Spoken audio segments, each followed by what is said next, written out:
Hi అండి, నమస్తే. నేను మీ Navyasri. Welcome to eat non stop. ఇవాళ సెషన్లో మనం పన్నీర్ బుర్జీ ఎలా తయారు చేయాలో చూద్దామండి. ముందుగా ఈ వీడియో చూస్తున్న వాళ్ళు ఇంకెవరైనా మన ఛానల్ని సబ్స్క్రైబ్ చేసుకోకపోతే సబ్స్క్రైబ్ చేసుకొని కిందున్న బెల్ బటన్ని క్లిక్ చేయండి. అలా చేయడం వల్ల నేను పెట్టే ప్రతి వీడియోకి కూడా మీకు నోటిఫికేషన్ అనేది వస్తుంది. తయారు చేయడానికి కావాల్సిన పదార్థాలు చూద్దాం.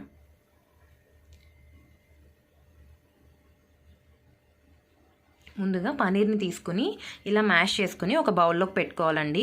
తయారు చేసుకునే విధానం: స్టవ్ ఆన్ చేసుకుని బాండి పెట్టుకుని అందులో ఒక 2 టేబుల్ స్పూన్ల నూనె, అలానే ఒక 2 టేబుల్ స్పూన్ల నెయ్యి కూడా యాడ్ చేసుకోవాలండి.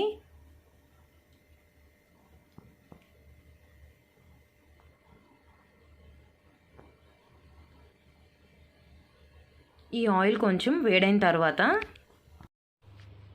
బాగా ఫైన్గా చాప్ చేసుకున్న ఉల్లిపాయ ముక్కలను యాడ్ చేయాలండి. 2 మీడియం సైజ్ ఉల్లిపాయలు తీసుకుని ఇలా ఫైన్గా చాప్ చేసుకున్నాను నేను. ఈ ఉల్లిపాయ ముక్కలు త్వరగా మగ్గడానికి ఒక 1/2 టేబుల్ స్పూన్ సాల్ట్, అలానే ఒక 1/4 టేబుల్ స్పూన్ పసుపు యాడ్ చేసుకుంటున్నానండి.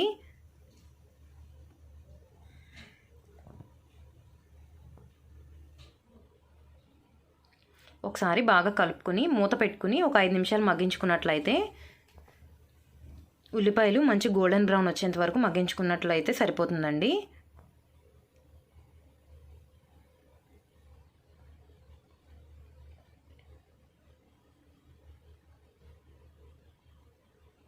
ఉల్లిపాయలు బాగానే మగ్గాయండి.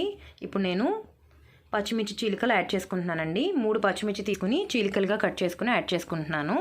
అలానే రెడ్ చిల్లీ సాస్ యాడ్ చేస్తున్నానండి, 1 టేబుల్ స్పూన్. అలానే ఒక 1/2 టేబుల్ స్పూన్ కారం, 1/2 టేబుల్ స్పూన్ అల్లం వెల్లుల్లి పేస్ట్ యాడ్ చేసుకుంటున్నానండి. అల్లం వెల్లుల్లి పేస్ట్కున్న పచ్చివాసన అంతా పోయేంత వరకు బాగా ఫ్రై చేసుకోవాలి.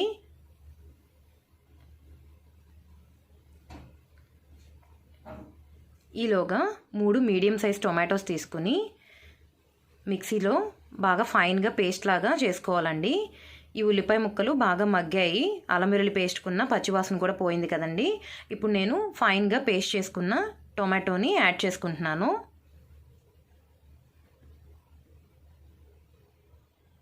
ఈ టొమాటోకు ఉన్న పచ్చివాసన కూడా పోయేంత వరకు మగ్గించుకోవాలండి.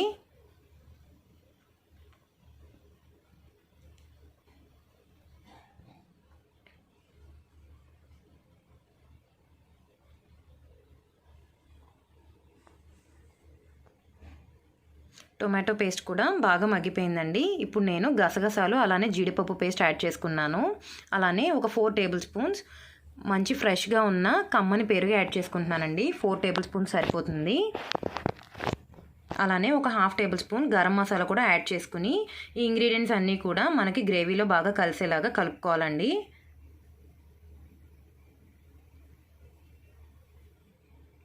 మనం యాడ్ చేసుకున్న పెరుగు కూడా బాగా మగ్గిపోవాలి.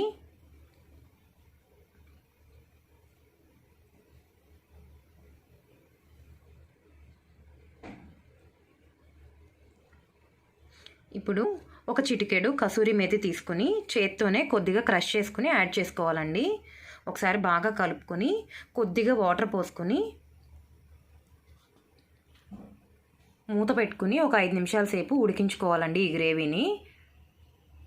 వాటర్ ఎన్నో అక్కర్లేదండి, కొంచెం సరిపోతాయి. ఒకసారి బాగా కలుపుకొని మూత పెట్టుకుని ఉడికించుకోవాలి ఒక 5 నుంచి 7 నిమిషాల వరకు.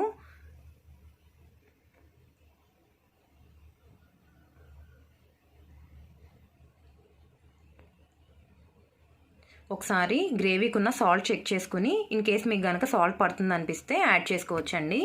ఇప్పుడు గ్రేవీ బాగా దగ్గర పడింది కదా, నేను పన్నీర్ని ఏదైతే మ్యాష్ చేసి పక్కన పెట్టుకున్నానో అది యాడ్ చేసుకున్నానండి. యాడ్ చేసుకుని ఇలా బాగా కలుపుకుంటున్నాను. మనం యాడ్ చేసుకున్న పన్నీర్కి కూడా ఈ గ్రేవీకి ఉన్న టేస్ట్ పట్టాలి కదా బాగా. సో ఇప్పుడు నేను మూత పెట్టుకుని ఒక 5 నిమిషాల సేపు ఉడికించుకున్నట్లయితే మనకి పర్ఫెక్ట్గా రెడీ అయిపోతుందండి పన్నీర్ కర్రీ. ఆయిల్ అంతా కూడా పైకి తేలుతుంది, చూస్తున్నారు కదా. మన కర్రీ రెడీ అయిపోయింది అనమాట. ఇప్పుడు నేను కొత్తిమీర స్ప్రింకిల్ చేసుకుని బాగా కలుపుకుంటున్నానండి. ఆయిల్ చూస్తున్నారు కదా ఎట్లా బయటకు వచ్చిందో. ఇప్పుడు వేరే సర్వింగ్ బౌల్ తీసుకుని నేను ఈ పన్నీర్ బుర్జీని అందులోకి ట్రాన్స్ఫర్ చేసుకుంటున్నానండి. ఇంతేనండి, చాలా simple and very tasty curry. మనకి రోటీలోకి, బిర్యానీలోకి, అలానే రైస్లోకి కూడా చాలా బాగా సెట్ అవుతుంది ఈ కర్రీ.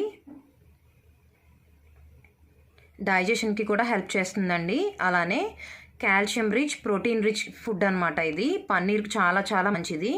మన టీత్కి, బోన్స్కి కూడా చాలా బలం అనమాట. సో ప్రతి ఒక్కళ్ళు, చిన్నవాళ్ళు పెద్దవాళ్ళని కాకుండా అందరూ కూడా తప్పకుండా టేస్ట్ చేయవలసింది పన్నీర్ అనమాట. సో రకరకాలుగా ట్రై చేసి టేస్ట్ చేయండి. ఈసారి మీరు కూడా ఇలా ట్రై చేసి మీకు ఎలా అనిపించిందో నాకు కామెంట్ సెక్షన్లో ఖచ్చితంగా తెలియచేయండి. అంతే ఫ్రెండ్స్, థ్యాంక్స్ ఫర్ వాచింగ్. మరిన్ని వీడియోస్ కోసం please subscribe eat non stop.